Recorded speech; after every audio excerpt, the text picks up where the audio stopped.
సంగారెడ్డి జిల్లా గుమ్మడిదల మండలంలో dumping yard ఏర్పాటును వ్యతిరేకిస్తూ నిరసన చేస్తున్న రైతులు స్థానికులకు మాజీ మంత్రి హరీష్ రావు మద్దతు ప్రకటించారు.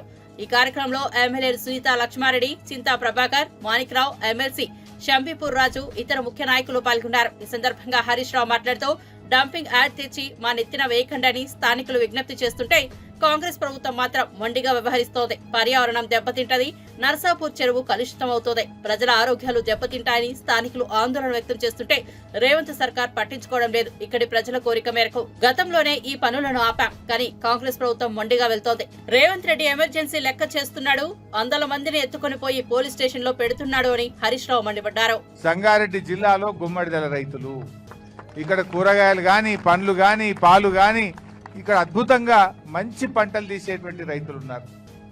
6 కాలం కష్టపడే మంచి రైతులు ఉన్నారు. ఇవాళ ఈ రైతులందరూ ఏం కోరుకుంటున్నారంటే మా నెత్తిన ఈ డంప్ యార్డ్ పెట్టకండి, మా ప్రజల్ని బతకనియండి అని చెప్పి ఇక్కడ ప్రజలు కోరుకుంటా ఉన్నారు. అందువల్ల మేము ప్రభుత్వాన్ని డిమాండ్ చేస్తున్నాం, తక్షణమే ఈ డంప్ యార్డ్ను రద్దు చేయండి. ఇంకెక్కడన్నా దూర ప్రాంతంలో ప్రజలకు ఇబ్బంది లేని చోట ఈ డంప్ యార్డ్ను ఏర్పాటు చేయాల్సిన అవసరం ఉంది. రేవంత్ రెడ్డి వచ్చిన తర్వాత లగచర్ల చూసినాం, మొత్తం పోలీసు వాళ్ళని పెట్టి భూములు గుంజుకొని గిరిజన రైతులను జైళ్లలో పెట్టి బలవంతంగా భూములు గుంజుకునే ప్రయత్నం చేసిండు. ఇప్పుడే మాణిక్రావు గారు చెప్పినట్టు పచ్చటి పొలాలు ఉన్నటువంటి నేల్కల్లో అక్కడ కూడా ఫార్మాసిటీ పెట్టమని చెప్పి భూములు గుంజుకునే ప్రయత్నం చేస్తున్నారు. ఇవాళ మా గుమ్మడిదల మీద పడ్డారు. అయ్యా రేవంత్ రెడ్డి గారు, మా గుమ్మడిదలను మరో లగచర్ల చేయకండి, మా రైతులు ఎట్టి పరిస్థితుల్లో ఒప్పుకునే పరిస్థితుల్లో లేరు. ఇప్పటికే 10 రోజుల నుంచి వివిధ రూపాల్లో ధర్నాలు చేస్తుండ్రు. అక్కడ పారానగర్లో చేస్తుండ్రు, ఇక్కడ గుమ్మడిదల్లో కూడా ధర్నాలు చేస్తున్నారు. ఎందుకోసం చేస్తున్నారు? ఇదంతా రేపు మా పిల్లల భవిష్యత్తు దెబ్బతింటుంది, మా ఆరోగ్యాలు దెబ్బతింటాయి, మా పంటలు దెబ్బతింటాయి, మా భూములు దెబ్బతింటాయి, మా చెరువులు దెబ్బతింటాయి, మా భూములు దెబ్బతింటాయి, మేము ఆగమైపోతామని చెప్పి ఇలా వద్దంటా ఉన్నారు.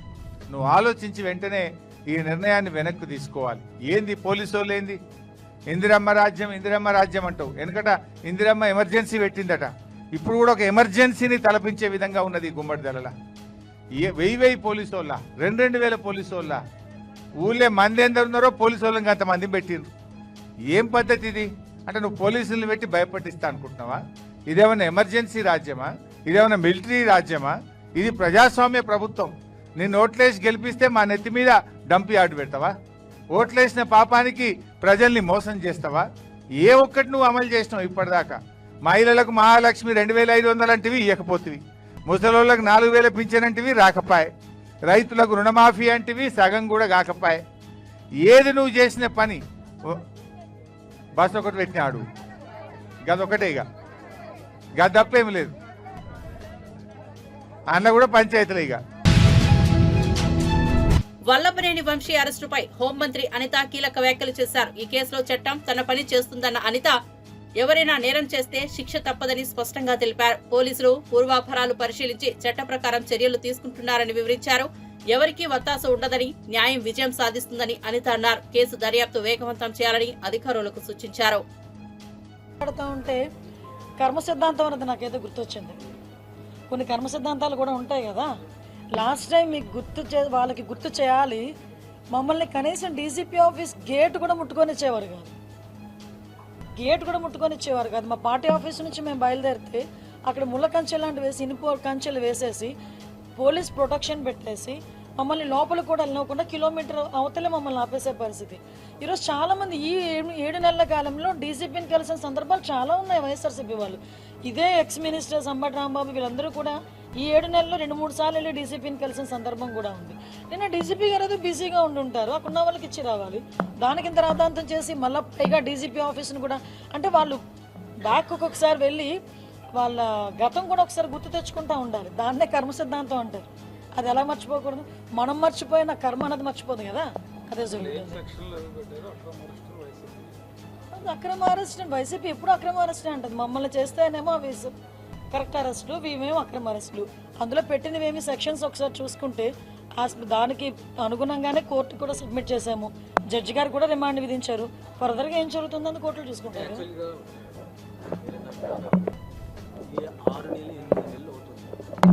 చాలా కేసులు ప్రధానమైన చేస్తున్న ఆరోపణ మీ కొత్త క్యాడర్ నుంచే వస్తుంది. సోషల్ మీడియాలో పూర్తి స్థాయిలో మీకు వ్యతిరేకంగా పోస్టులు పెడుతున్నారు. మీకు విషయం ఏంటంటే ఇప్పుడు ఏదైనా చాలా జాగ్రత్తగా చేయాలండి. ఇది లా అండ్ ఆర్డర్కి సంబంధించిన విషయం, కోర్టులకు సంబంధించిన విషయం. ఒక కేసు పడింది అనుకుంటే ఆ కేసు ఎందుకు ఏ రకంగా పడింది అవన్నీ కూడా మేము కూలంకషంగా మేము చర్చించుకోవాలి. ఒక డీటెయిల్ రిపోర్ట్ ఇవ్వాలి అనుకుంటే కనుక మేము అంత స్టడీ చేయకుండా మేము ఇవ్వకూడదు. అంటే ప్రతి ఒక్క విషయంలోనే కూడా అందరికీ న్యాయం జరగాలనే కోరుకుంటున్నాము. తప్పు చేసిన వాడికి శిక్ష పడాలని కూడా కోరుకుంటున్నాం. మీరు అబ్జర్వ్ చేసుకుంటే లాస్ట్ విజయనగరం జిల్లాలో ఒక పోక్సో కేసు ఒకటి వచ్చింది. పోక్సో కేసులో 3 నెలల కాలంలోనే అతగాడికి జైలు శిక్ష పడింది. అదే విజయనగరం జిల్లాలో 6 నెలల కాలంలోనే పోక్సో కేసులో 25 ఏళ్ళ జైలు శిక్ష పడిన సందర్భం కూడా ఉంది.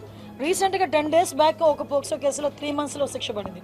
సో ఈ విషయంలో నేనేమంటానంటే పోలీస్ డిపార్ట్మెంట్ వాళ్ళు కానీ ప్రాసిక్యూషన్ వాళ్ళు కానీ ఈ ఇద్దరు కూడా కోఆర్డినేట్ చేసుకొని ఎఫ్ఐఆర్ నోట్ చేసిన దగ్గర నుంచి ఛార్జ్ షీట్ నోట్ చేసిన దగ్గర నుంచి కూడా కోఆర్డినేట్ చేసుకుని వెళ్తే శిక్ష పడే పరిస్థితులు కూడా చాలా ఎక్కువగా కనిపిస్తూ ఉంటాయి.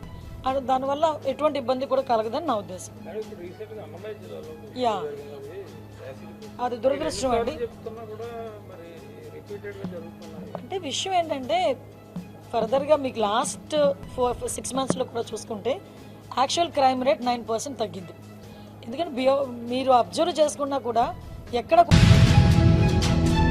కాంగ్రెస్ పార్టీలో చేరిన బీఆర్ఎస్ ఎమ్మెల్యేలు తమ నిర్ణయానికి పశ్చాత్తాపం పడుతున్నారని, అలాంటి పరిస్థితుల్లో కాంగ్రెస్ లోకి ఇంకా బీఆర్ఎస్ ఎమ్మెల్యేలు వెళ్తారని, బీఆర్ఎస్ ఎల్పీ విలీనమవుతుందన్న వార్తలు వట్టి ఊహాగానాలేనని, వాటిని పట్టించుకోవాల్సిన అవసరం లేదని మాజీ మంత్రి తలసాని శ్రీనివాస్ యాదవ్ స్పష్టం చేశారు. తెలంగాణ బహుళ మీడియాతో మాట్లాడారు. జీహెచ్ఎంసీ స్టాండింగ్ కమిటీ ఎన్నికల్లో పార్టీ వైఖరిని ఈ నెల 17న ఖరారు చేస్తామని, మేయర్పై అవిశ్వాసం పెట్టే విషయంపై ఇంకా నిర్ణయం తీసుకోలేదని తెలిపారు. ఎమ్మెల్సీ ఎన్నికల్లో పోటీ చేయకూడదని పార్టీ నిర్ణయం తీసుకుందని, మా వ్యూహాలు మాకుంటాయన్నారు.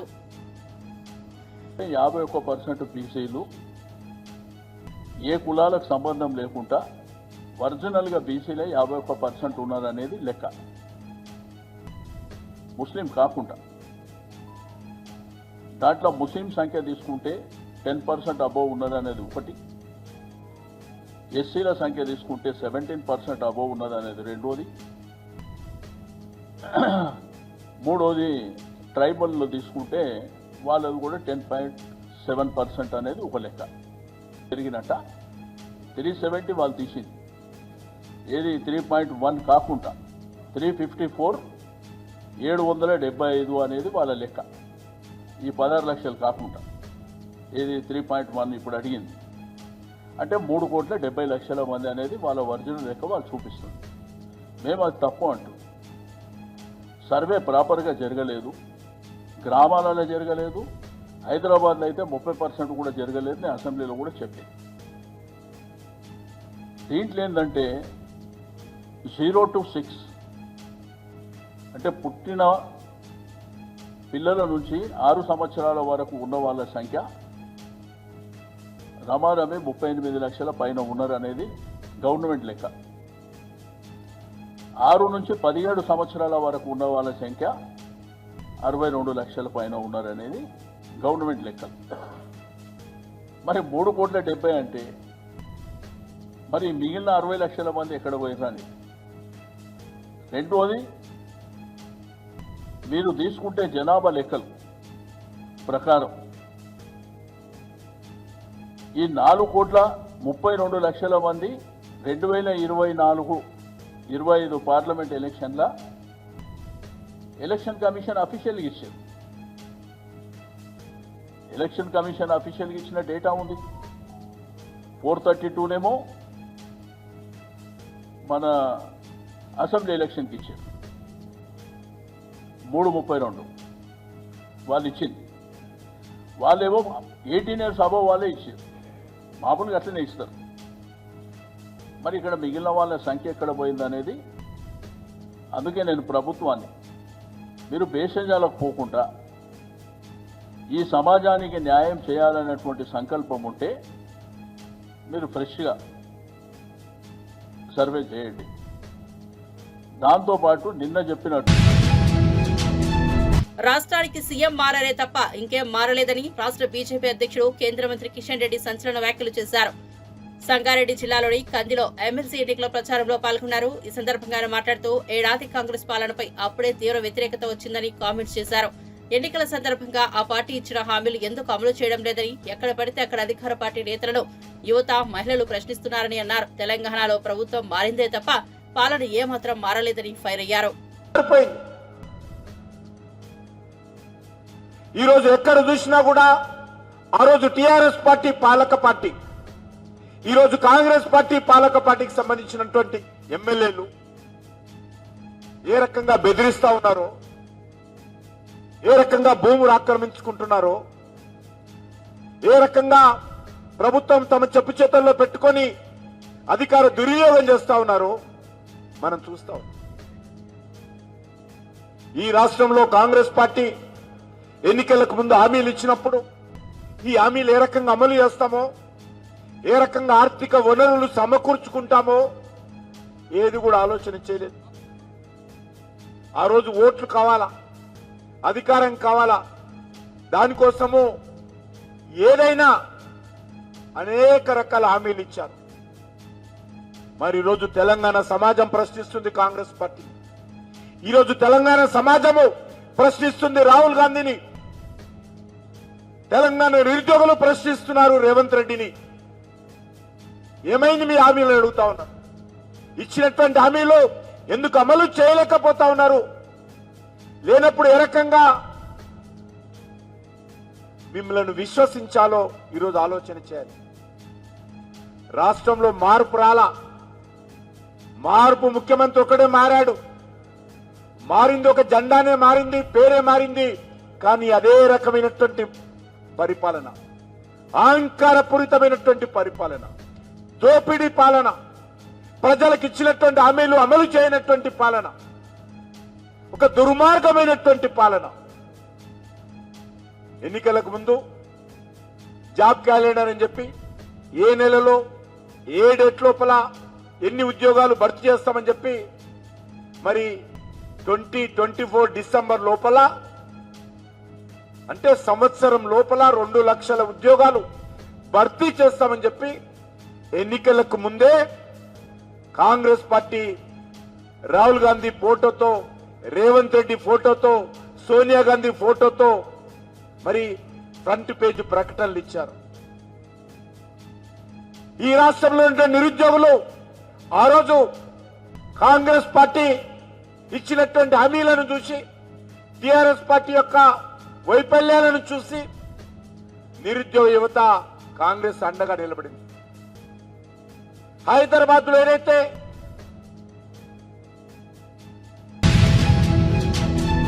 ప్రముఖ నటుడు మోహన్ బాబుకు చెందిన విద్యా సంస్థల సమీపంలో ఉన్న ఒక రెస్టారెంట్ పై జరిగిన దాడిని మంచు మనోజ్ ఖండించారు. బౌన్సర్ల సమస్య గురించి గతంలో నేను ఫిర్యాదు చేశాను. పోలీసు అధికారులు వెంటనే స్పందించి నాడు చర్యలు తీసుకున్నారు. ఈ దాడి గురించి నాకు కాల్స్ వచ్చాయి. బౌన్సర్లు ప్రతి ఒక్కరిని భయభ్రాంతులకు గురి చేస్తున్నారు. గొడవైన వెంటనే సీసీటీవీ ఫుటేజ్లు తీసుకువెళ్లిపోయారు. ఇక్కడ జరుగుతున్న విషయాల గురించి కొంతమంది విద్యార్థులు నాకు లేఖలు రాశారు. దానిపై నేను ప్రశ్నించడం మొదలు పెట్టాక నాపై లేనిపోని అభండాలు వేస్తున్నారు. పైగా వాటికి కుటుంబ వివాదాలను చెబుతున్నారు. నా కుటుంబంలోని మహిళలను టార్గెట్ చేశారు. ఇది ఆస్తి గొడవ కాదు, ఆత్మ గౌరవానికి సంబంధించిన విషయం అని మనోజ్ అన్నారు. అక్కడ ఆ ఫంక్షన్ లో కూడా నేను మాట్లాడడం జరిగింది, తొక్కుదామని చూస్తున్నారని. ఎందుకురా వీడు ఆడియో ఫంక్షన్కి వచ్చి, ఇది మా మీద ఒక ట్రైలర్ టీజర్ లాంచ్కి వచ్చి, ఒక మంచి మూవీ ఫంక్షన్కి వచ్చి ఎందుకు ఇది అన్నాడు. ఎందుకన్నానంటే అన్న, నేను అక్కడికి వెళ్ళి ఫంక్షన్కి స్టేజ్ ఎక్కక ముందు నేను ఈ ప్రాంతంలో ఉన్నానని చెప్పి, ఇక్కడ ఎవరైతే మనకు సపోర్ట్గా ఉన్నారో, ఎవరైతే కొంచెం గొంతు విప్పి కొంచెం ముందుకొచ్చి నాకు లెటర్లు పంపించి ఇక్కడ జరిగే అన్యాయాలు చెప్తున్నారో వాళ్ళ మీద దాడులు మొదలుపెట్టారు. ఎప్పటి నుంచో ఆ దాడులు బయటికి చెప్పుకోలేరు అన్నట్టు. ఎందుకంటే ఎన్నో కోట్లు పెట్టి వాళ్ళ పొలాలు కొనుక్కొని, కొంతమంది ఇక్కడే వాళ్ళ పొలాల మీద బిల్డింగ్లు కట్టుకొని, ఎన్నో కోట్లు ఖర్చు పెట్టి లోన్లు తీసుకొని బిల్డింగ్లు కట్టుకొని, వచ్చే డబ్బు మీద, వచ్చే ఫీజులు వచ్చే హాస్టల్ రెంట్ల మీద బ్రతుకుతున్నారు. వాళ్ళకి వచ్చేది అన్న దాంట్లో నుంచి హేమాద్రి నాయుడు వీళ్ళందరూ కలిసి కొట్టి బెదిరించి ప్రతి ఒక్కరి దగ్గర డబ్బు వసూలు చేస్తున్నారు. పర్ స్టూడెంట్కి ఇంత అని చెప్పి ఈ కంప్లైంట్స్ నాకు వచ్చింది. ఇదేంటి ఇలా జరుగుతున్నాయంట, ఇవన్నీ మనుషుల్ని పంపిస్తున్నారు, ఇలా కొట్టుపిస్తున్నారు అని చెప్పి నేను క్వశ్చన్ రైజ్ చేసిన తర్వాత నా మీద ఇలా అబండాలు వేయడం, కుటుంబ సమస్యలను చెప్పడం, ఇదంతా ఒక మీడియా హెడ్గా ఇంతకుముందు పనిచేసి ఇప్పుడు మీడియా బ్యాక్గ్రౌండే లేకుండా ఒక క్యాంపస్కి, ఒక ఎడ్యుకేషన్ 17,000 మంది స్టూడెంట్స్కి హెడ్గా ఉండి క్యాంపస్ నడిపిస్తూ ఇక్కడ ప్రతి ఒక్కరిని బెదిరించుకుంటూ, ఒక క్వశ్చన్ అడిగితే ఒక మీడియా స్టైల్ వీడి మీద ఒక స్టోరీ క్రియేట్ చేయడం అలాగా, వీడి మీద ఒక స్టోరీ క్రియేట్ చేసి వీడు తాగేసి వచ్చి ఆస్తుల కోసం అడుగుతున్నాడు, కొట్లాడుతున్నాడు అని చెప్పి, సరే వీడినంటే ఇంక్లూడ్ చేస్తే వీడు వినడు, వీడి వైఫ్ని ఇంక్లూడ్ చేద్దాం, వీడి పిల్లల్ని ఇంక్లూడ్ చేద్దాం, సరిపోతే వాళ్ళ అమ్మని కూడా ఇంక్లూడ్ చేద్దాం అనుకుంటూ లేడీస్ మీద టార్గెట్ చేయడం మొదలుపెట్టారు. వినయ్ గారు పలువురు చాలా మందితో అదే హెడ్స్తో కూర్చొని అందరూ హాస్టల్స్ కూర్చొని చెప్తూ ఉంటే నిలబడి, సార్ ఇక్కడ టెర్రరిస్టులు లేరు, పిల్లలే, ఇంత బౌన్సర్స్ ఎందుకు సార్, వాళ్ళు కొంతమంది బౌన్సర్స్ రాత్రి అయితే తాగేస్తున్నారు, ఇక్కడ గొడవలు చేస్తున్నారు, దయచేసి వాళ్ళతో ఇవి అవుతుంది, ప్రొఫెషనల్ సెక్యూరిటీ గార్డ్స్ని పెట్టండి సార్, ప్రొఫెషనల్ ఆర్మీ వాళ్ళని పెట్టండి సార్, ఆల్రెడీ ఆర్మీ వాళ్ళు కొంతమంది ఉన్నారు, ఇంకా పూర్తిగా వాళ్ళని పెట్టి డిసిప్లైన్గా ఏ అలవాట్లు నేను వాళ్ళని సెలెక్ట్ చేసి పెట్టాలి, ఇంతమంది స్టూడెంట్స్ ఉన్నాం. మేము ఫస్ట్ నుంచి ఒకటే చెప్తున్నాం, మా ఏరియాలో ప్రతి ఒక్కరిని భయాంతులతో గురి చేస్తున్నారు. సో మళ్ళీ చెప్తున్నాను, ఇక్కడ వీళ్ళని ప్రతి ఒక్కరిని ఇప్పుడు ఈ రోజు కొట్టు మూసుకొని పారిపోయాడు, వీరు నోటీస్ చేస్తే నేను గొడవ అయిన వెంటనే సీసీటీవీలు లాక్కొని వెళ్ళడం, హైదరాబాద్లో కూడా నా ఇంట్లో నుంచి సీసీటీవీలు లాక్కొని వెళ్ళడం, ఎక్కడే గొడవ జరిగినా సీసీటీవీలు లాక్కున్నా. సో ఇది ఆనవాయితీ అయిపోయింది. దయచేసి నేను రిక్వెస్ట్ చేస్తున్నాను, ఎమ్మెల్యే గారిని కూడా నేను ట్రై చేశాను, సార్ నాని గారు మీకు నమస్కారం, ఇక్కడ ప్రజలందరికీ మీ సపోర్ట్ కావాలి sir, we're doing a good governance. Pulwama ఘటనలో ప్రాణాలు కోల్పోయిన వీర జవాన్లకు బీజేపీ ఎంపీ అధ్యక్షురాలు రాజమండ్రి ఎంపీ దగ్గుపాటి పురంధేశ్వరి నివాళులర్పించారు. 2014 ముందు ఉగ్రవాదులు దేశంలో చొచ్చుకొని దాడులు చేసిన పరిస్థితి ఉందని, మోదీ ప్రధాని అయిన తర్వాత దేశ భద్రతను కాపాడడానికి పలు కీలక చర్యలు తీసుకున్నారని అన్నారు. సైనికుల కోసం అనేక విధి విధానాలు అమలు చేసి దేశ రక్షణను మరింత బలపరిచారని తెలిపారు. భారతదేశ ప్రధాని వారి యొక్క బలిదానాన్ని గుర్తించడం మాత్రమే కాకుండా ప్రతిసారి కూడా 2014 సంవత్సరానికి ముందు కనుక దేశంలో ఉన్నటువంటి పరిస్థితులు కనుక ఒక్కసారి ఆకలింపు చేసుకున్నట్లయితే, అంతకుముందు ప్రతిసారి పొరుగు దేశం నుండి ఉగ్రవాదులు మన దేశంలోకి చొచ్చుకుని వచ్చి మన సైనికుల్ని హతమార్చి, ఒక రకంగా చెప్పాలంటే కొన్ని సందర్భాల్లో వారి తలల్ని సైతం తెగనరికి వారి దేశానికి మొమెంటోస్గా తీసుకెళ్లేటువంటి పరిస్థితి మన దేశంలో ఉండేది. కానీ నరేంద్ర మోడీ గారు ప్రధాని అయిన తర్వాత ఎవరైతే సైనికులు దేశ రక్షణ కోసం వారి జీవితాన్ని అర్పిస్తూ ఉంటారో, జై జవాన్ జై కిసాన్ అనేటువంటి నినాదం కేవలం నినాదం కాదు, అది భారతీయ జనతా పార్టీ విశ్వాసం అనేటువంటి విషయాన్ని నిరూపిస్తూ సైనికులకి నిజమైన నివాళిగా ఆనాడు వారు ఉగ్రవాదులు పుల్వామా మీద దాడి చేసి 41 మంది మన సైనికుల్ని హతమారిస్తే, వారు వెంటనే గుట్టు చప్పుడు లేకుండా పొరుగు దేశం భూభాగంలోకి మన సైనికుల్ని పంపించి అక్కడ ఉన్నటువంటి ఉగ్ర స్థావరాన్ని ధ్వంసం చేసి, తిరిగి ఏ ఒక్క సైనికుడు తన ప్రాణం కోల్పోకుండా మన దేశానికి తిరిగి వచ్చినటువంటి సంఘటన మనందరికీ గుర్తుంటుందని చెప్పి నేనైతే భావిస్తాను. ఇది ఒక రకంగా చెప్పాలంటే నిజమైన నివాళి. 2014 సంవత్సరానికి ముందు కళ్ళప్పగించి చూసినటువంటి భారతదేశం ఇవాళ తనకున్నటువంటి బలాన్ని నిరూపిస్తూ, ఎవరైనా సరే మా సైనికుడు ఒంటి మీద చేయి వేసినట్లయితే ప్రతి సైనికుడు వెనుక 140 కోట్ల మంది భారతీయులు నిలబడి ఉన్నారు అనేటువంటి విషయాన్ని మోడీ గారు నిరూపించడం జరిగింది. ఇది చెప్పాలంటే నిజమైన నివాళి అని చెప్పి మనం అందరం కూడా గుర్తించాలి. భారత్ మాతా కీ జై. అది మాత్రమే కాకుండా సైనికులకి సంబంధించినటువంటి అనేక సమస్యలు, 1 ర్యాంక్ 1 పెన్షన్ ఏదైతే ఉందో అనేక దశాబ్దాలుగా అదొక సమస్యగా చూపిస్తూ దాన్ని ఎక్కడా కూడా పరిష్కరించకుండా ఇంతకు ముందు ఉన్నటువంటి ప్రభుత్వాలు కాలం వెళ్ళబుచ్చినట్లయితే, నరేంద్ర మోడీ గారు వచ్చిన తర్వాత దాని మీద ఒక నిర్ణయం చేసి 1 ర్యాంక్ 1 పెన్షన్ ఏదైతే ఉందో ఆ సమస్యను కూడా పరిష్కరించినటువంటి వైనాన్ని ఖచ్చితంగా మనం అందరం కూడా ఇక్కడ గుర్తించవలసినటువంటి అవసరం ఉన్నది. అదేవిధంగా మన సైనికులు మన బార్డర్స్లో ఏవైతే మన భౌగోళిక పరమైనటువంటి సరిహద్దులు ఉంటాయో అక్కడ వారు ప్రాణాలొడ్డి వారు క్షణక్షణం ఏమవుతుందో తెలియనటువంటి సందిగ్ధంలో కూడా తెలుగు రాష్ట్రాల కోడలేనంటూ చెప్పుకునే కేంద్ర ఆర్థిక మంత్రి నిర్మలా సీతారామన్ తెలంగాణను అవమానించేలా మాట్లాడారని బీఆర్ఎస్ ఎమ్మెల్సీ సత్యవతి రాథోడ్ మండిపడ్డారు. తెలంగాణ భవన్లో మాజీ మంత్రి ఎమ్మెల్సీ సత్యవతి రాథోడ్ మీడియాతో మాట్లాడారు. విభజన చట్టం హామీలు నెరవేర్చడం కేంద్రం బాధ్యత. తెలంగాణ అప్పుల గురించి మాట్లాడుతున్న సీతారామన్, మోదీ వచ్చాక పెరిగిన అప్పుల గురించి మాట్లాడరా? కేసీఆర్ అప్పులు తెచ్చి పేదల బతుకుల మారిస్తే మోదీ మాత్రం బడాబాబులకు మేలు చేశాడు. సీతారామన్ బీజేపీ పాలిత రాష్ట్రాలకే నిధులు తరలించారు. బయ్యారం ఉక్కు ఫ్యాక్టరీ గురించి సీతారామన్ ఎందుకు మాట్లాడలేదని సత్యవతి రాథోడ్ ప్రశ్నించారు. ఆ విభజన చట్టంలోనే పొందుపరిచి మరి తెలంగాణ అంటే ఒక తెలంగాణ తెచ్చుకోవడమే సంబరం కాదు, తెలంగాణతో పాటు ఇన్నేళ్లు జరిగిన నష్టాన్ని పూరించడం కూడా మరి మీ కర్తవ్యం అని చెప్పి ఆ రోజు కేసీఆర్ గారు, ఆ రోజు ఎంపీలుగా ఉన్న వినోద్ కుమార్ గారు కానీ బీఆర్ఎస్ పార్టీ నాయకులు మరి ఒప్పించి ఈ చట్టంలో రూపొందించడం జరిగింది. కానీ గడిచిన 11 ఏళ్లుగా వారన్నట్టు ట్రైబల్ యూనివర్సిటీ మొన్న తూతూ మంత్రంగా ట్రైబల్ యూనివర్సిటీకి ఎన్నికల ముందు కిషన్ రెడ్డి గారు శంకుస్థాపన చేయడం జరిగింది. మొన్ననే కాజీపేట వారన్నట్టు ఇచ్చిన బడ్జెట్ వేరే దానికి, కానీ చెప్పడం మాత్రం కోచ్ ఫ్యాక్టరీ అని చెప్తున్నారు. ఇంకోవైపు బయ్యారం ఉక్కు పరిశ్రమ ఇస్తా అని చెప్పి దానికి ఈ రోజు వరకు కూడా అతి గతి లేదు. అలాగే దానితో పాటు దేశవ్యాప్తంగా వచ్చిన అనేక ఇన్స్టిట్యూషన్స్కి ఎక్కడొచ్చినా తెలంగాణకు మాత్రం ఒక్కటి ఇవ్వకుండా రిక్త హస్తాన్ని చూపించిన ఘనత నరేంద్ర మోడీ గారి ప్రభుత్వాన్ని, ఈ నిర్మలా సీతారామన్ గారిది అనే విషయాన్ని నేను ఈ సందర్భంగా తెలియజేస్తా ఉన్నా. 2014లో మరి మిగులు బడ్జెట్గా ఉన్న రాష్ట్రం ఇవాళ లోటు బడ్జెట్గా ఉంది అని చెప్పి నిర్మలా సీతారామన్ గారు చెప్పే ముందు దేశవ్యాప్తంగా ఈరోజు నరేంద్ర మోడీ గారు వచ్చిన తర్వాత ఉన్న అప్పులన్నీ వాటిని తీసుకొచ్చి దేశవ్యాప్తంగా ఏ పేదవాడికైనా నేరుగా మీరు మేలు చేసిందా? కేసీఆర్ గారు తెచ్చిన అప్పులు వారన్నట్టు ఎలాంటి ప్రాజెక్టులు కట్టారు, ఎలాంటి ఇన్ఫ్రాస్ట్రక్చర్ డెవలప్ చేశారు, ఏ విధంగా పేదవాడికి రైతాంగానికి ఆదుకోవటానికి మరి కృషి చేసింది అనేది మా దగ్గర అన్ని ఆధారాలు ఉన్నాయి, వాస్తవాలు ఉన్నాయి. వాటిని చూడకుండా, వాటిని గమనించకుండా వాళ్ళ అధికారం కోసం ఎన్నికలు వచ్చే రాష్ట్రాలకు ఒక విధంగా, వాళ్ళ అధికారంలో ఉన్న రాష్ట్రాలకు ఒక విధంగా, ప్రధాని అన్న కేంద్ర ప్రభుత్వం అన్న ఒక పెద్దన్న పాత్ర పోషించాలి, అన్ని రాష్ట్రాలని సమానంగా చూడాలి.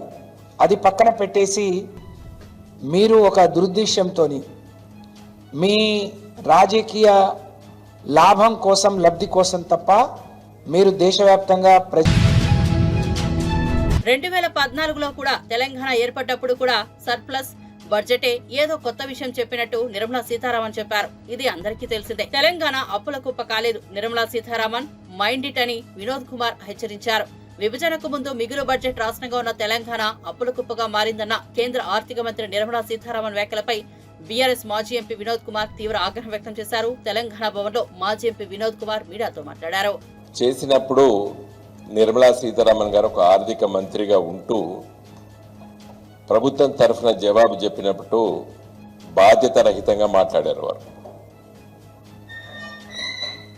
బాధ్యత రహితంగా మాట్లాడారు. ఎందుకు ఈ మాట నేను అంటున్నానంటే, నిర్మలా సీతారామన్ గారు ఆంధ్రప్రదేశ్ రాష్ట్ర విభజన చట్టం గురించి ప్రస్తావించారు. రాష్ట్ర విభజన చట్టంలో తెలంగాణ రాష్ట్రానికి, ఇది రాష్ట్ర విభజన చట్టం, ఇప్పుడే దీన్ని డౌన్లోడ్ చేయించాను.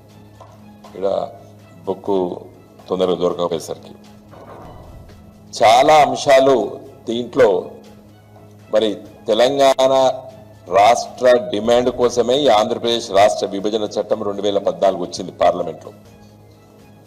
వచ్చినప్పుడు ఆనాటి ప్రభుత్వము, యూపీఏ ప్రభుత్వము, మన్మోహన్ సింగ్ గారి నాయకత్వాన ప్రధానమంత్రిగా ఉన్న సందర్భంలో తెలంగాణ ఒక కొత్త రాష్ట్రానికి ఏమి కావాలి, ఏం చెయ్యాలి అనేది ప్రస్తావించారు.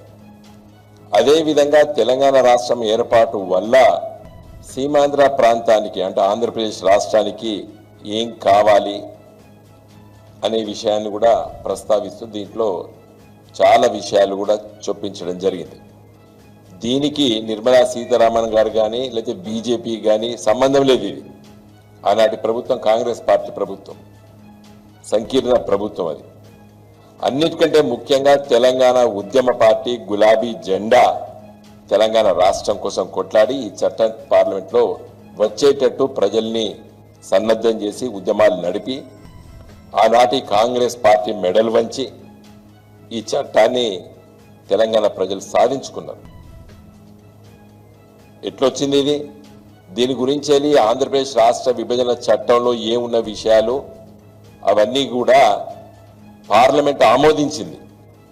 అవి తెలంగాణ ప్రజల హక్కు. అది తదనంతరం మోడీ గారి ప్రభుత్వం వచ్చింది 2014. తెలంగాణ రాష్ట్రం ఏర్పడ్డ తర్వాత మోడీ గారి ప్రభుత్వం వచ్చింది. కాబట్టి ఆమె నిన్న పార్లమెంట్లో మాట్లాడుతూ చాలా తెలంగాణ రాష్ట్రం పట్ల, తెలంగాణ రాష్ట్ర ప్రజల పట్ల, సాధించుకున్నటువంటి తెలంగాణ రాష్ట్రాన్ని 10 సంవత్సరాలు పరిపాలించినటువంటి తెలంగాణ రాష్ట్ర తొలి ముఖ్యమంత్రి కల్వకుంట్ల. రాష్ట్రంలో పెరుగుతున్న రోడ్డు ప్రమాదాలపై తాడిపత్రి మున్సిపల్ చైర్మన్ జేసీ ప్రభాకర్ రెడ్డి ఇప్పటికే ఆందోళన వ్యక్తం చేసిన సంగతి తెలిసిందే. చాలా చోట్ల ఎక్కువగా రోడ్డు ప్రమాదాలకు ఆటోలే గురవుతున్నాయని గతంలో ఆయన ప్రకటన చేశారు. ఆటోలో పరిమితికి మించి ప్రయాణికులకు ఎక్కించుకోవడం వల్లే ప్రమాదాలు జరుగుతున్నాయన్నారు. ఆటో డ్రైవర్లను కట్టడి చేస్తే చాలా వరకు ప్రమాదాలను నివారించవచ్చని జేసీ ప్రభాకర్ రెడ్డి మీడియా కేంద్రంగానే చెప్పారు. అయితే తాడిపత్రి ఆటో డ్రైవర్లపై తాజాగా జేసీ ప్రభాకర్ రెడ్డి ఆగ్రహం వ్యక్తం చేశారు.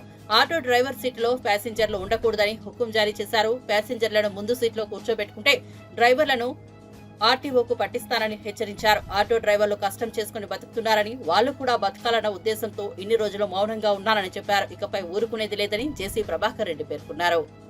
ఎక్కించుకోండి, డ్రైవర్ దగ్గర